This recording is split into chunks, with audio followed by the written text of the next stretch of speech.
नमस्कार, मैं डॉक्टर सरला आप सभी का स्वागत करती हूँ। देखिए, प्रतियोगी परीक्षाओं की तैयारी जो हम कर रहे थे, उसमें मैं आपको भक्ति काल तक करवा चुकी हूँ और आज से हम रीतिकाल का अध्ययन शुरू कर रहे हैं। तो आइए रीतिकाल को शुरू करते हैं। रीतिकाल पर ये पहला वीडियो है। रीतिकाल, आचार्य रामचंद्र शुक्ल ने रीतिकाल की जो समय सीमा है वो 1700 विक्रमी संवत से 1900 ईस्वी तक स्वीकार की है। 1700 से 1900 ये विक्रमी संवत है। अगर हम ईस्वी में कहें तो कितनी हो जाएगी? 1643 ईस्वी से लेकर 1843 ईस्वी तक का जो समय है वो रीतिकाल के नाम से जाना जाता है। हिंदी साहित्य के उत्तर मध्यकाल को, उत्तर मध्यकाल यानी देखिए मध्यकाल को दो भागों में बांटा गया है, एक पूर्व मध्यकाल और एक उत्तर मध्यकाल। पूर्व मध्यकाल को हम भक्तिकाल कहते हैं, वही उत्तर मध्यकाल को हम रीतिकाल कहते हैं। तो जो उत्तर मध्यकाल को मिश्र बंधुओं ने नाम दिया है अलंकृत काल और आचार्य रामचंद्र शुक्ल ने उसे नाम दिया है रीतिकाल। आचार्य विश्वनाथ प्रसाद मिश्र ने उसे श्रृंगार काल कहा है। वहीं पर डॉक्टर रमाशंकर शुक्ल रसाल ने उसे कलाकाल नाम दिया है।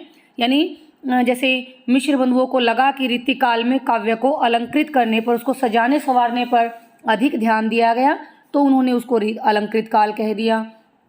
और रामचंद्र शुक्ल को लगा कि रीतिकाल में केवल कविता को अलंकृत ही नहीं किया गया। रीतिकाल यानी रीति का अर्थ होता है पद्धति, शैली, काव्यांग निरूपण, यानी ऐसे ग्रंथ जिसमें काव्यांग के लक्षण और उदाहरण दिए जाते हैं उसे रीति ग्रंथ कहते हैं। तो रीति की प्रधानता के कारण आचार्य रामचंद्र शुक्ल ने इस काल को रीतिकाल नाम दिया। ये एक नंबर के प्रश्न में अक्सर पूछ लेते हैं कि जैसे कलाकाल नाम किसके द्वारा दिया गया है, तो आपको ध्यान रखना है रमाशंकर शुक्ल रसाल। अलंकृत काल किसका दिया हुआ है? मिश्र बंधुओं का। श्रृंगार काल विश्वनाथ प्रसाद मिश्र का और रीतिकाल आचार्य रामचंद्र शुक्ल का। रीति शब्द की व्याख्या। अब संस्कृत काव्य शास्त्र के प्रमुख 5 संप्रदायों में रीति संप्रदाय भी हैं, जिसके प्रवर्तक आचार्य वामन माने गए हैं। रीति संप्रदाय के प्रवर्तक कौन हैं? वामन। 5 जो हैं, जैसे वक्रोक्ति संप्रदाय हैं, ध्वनि संप्रदाय हैं। तो इस प्रकार से संस्कृत काव्य शास्त्र के संप्रदाय हैं, उनमें एक रीति संप्रदाय है जिसके प्रवर्तक माने गए हैं आचार्य वामन। आचार्य वामन ने विशिष्ट पद रचना रीति, ये पंक्ति किसकी है? वामन के द्वारा लिखी गई पंक्ति है, कहकर रीति को विशिष्ट पद रचना के रूप में व्याख्यायित किया। पंक्तियाँ पूछ लेते हैं, ध्यान रखना आपको प्रत्येक पंक्ति से प्रश्न बनाने की जरूरत है, तभी आप अच्छी से तैयारी कर पाएंगे। विशिष्ट पद रचना रीति, ये वामन ने कहा है। वक्रोक्तिवादी आचार्य कुंतक, जो मैंने भी ऊपर एक संप्रदाय का नाम लिया था, वक्रोक्ति संप्रदाय, तो वक्रोक्ति संप्रदाय कुंतक का है। उन्होंने रीति का अर्थ कवि प्रस्थान हेतु अर्थात कवि कर्म की विधि या प्रणाली को माना है, यानी कवि के कार्य का जो तरीका है उसको रीति माना है कुंतक ने, जिसके संप्रदाय का नाम क्या है? वक्रोक्ति संप्रदाय है। उसके पश्चात आचार्य भोज ने रीति को काव्य मार्ग कहा है और आनंदवर्धन ने वाच्य वाचक चारुतव हेतु, ये कहा है रीति को। आनंदवर्धन ध्वनि संप्रदाय के प्रवर्तक है आनंदवर्धन, तो उन्होंने रीति को क्या कहा है? वाच्य वाचक चारुतव हेतु। और आचार्य भोज ने रीति को क्या कहा है? काव्य मार्ग। अक्सर एक नंबर के प्रश्न में ये पूछा जाता है, जैसे कुछ भी किसी भी उसका, कि वामन ने रीति को क्या कहा है या भोज ने रीति को क्या कहा है, या फिर वाच्य वाचक चारुतव हेतु रीति के बारे में ये किसने कहा है। तो इनको बड़े ध्यान से आपको याद करना है। हिंदी में रीति शब्द का अर्थ विस्तार हो गया है। यहाँ रीति शब्द प्राय लक्षण ग्रंथों के लिए प्रयुक्त किया जाता है, अर्थात जिन ग्रंथों में काव्य रचना संबंधी नियमों और सिद्धांतों का विवेचन किया गया हो उन्हें रीति ग्रंथ कहते हैं। अभी अभी मैंने आपको बताया था कि ऐसे ग्रंथ जिनमें काव्यांगों के लक्षण और उदाहरण दिए जाते हैं उन्हें रीति ग्रंथ कहते हैं। काव्यांग कौन से? भी काव्य का कोई भी एक अंग ले लिया, जैसे अलंकार ले लिया, छंद ले लिया, रस ले लिया, ये काव्य के अंग हैं।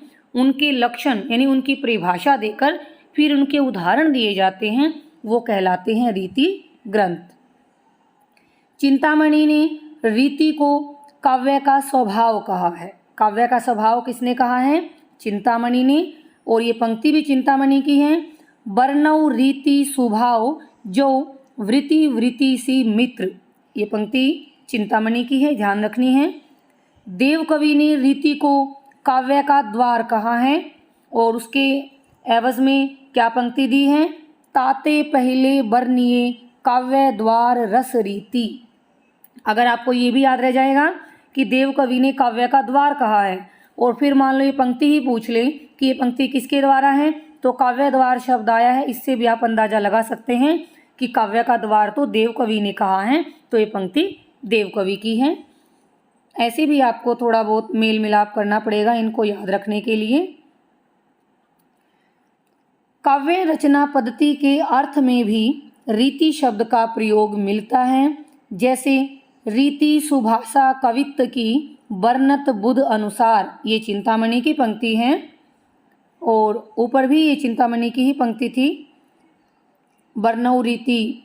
ठीक है, तो वर्णौ से भी आप अंदाजा लगा सकते हैं, वर्णौ इस पंक्ति में आया है और यहाँ पर वर्णत, वही वो अर्थ होता दोनों का, वर्णन। अपनी अपनी रीति के काव्य और कवि रीति, ये देव कवि की पंक्ति हैं। अपनी अपनी रीति के काव्य और कवि रीति। फिर है छंद रीति समुझे नहीं बिनु पिंगल के ज्ञान, ये सोमनाथ ने कहा है।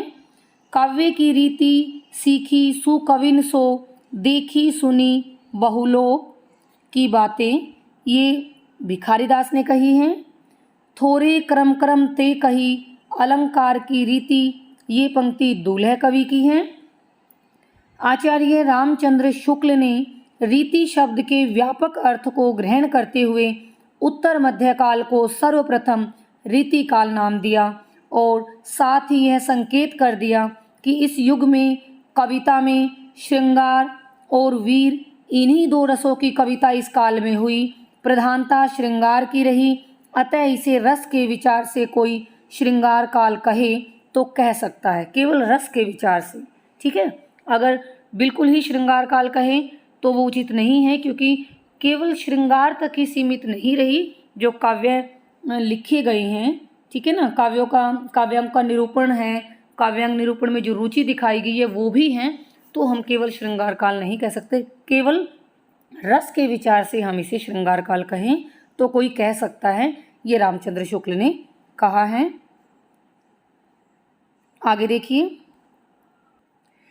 देखिए आचार्य रामचंद्र शुक्ल ने रीति काल की समय सीमा विक्रमी संवत 1700 से 1900, अभी मैंने आपको बता ही दी थी, और ईस्वी के हिसाब से कहें तो 1643 ईस्वी से 1843 ईस्वी तक निर्धारित की है।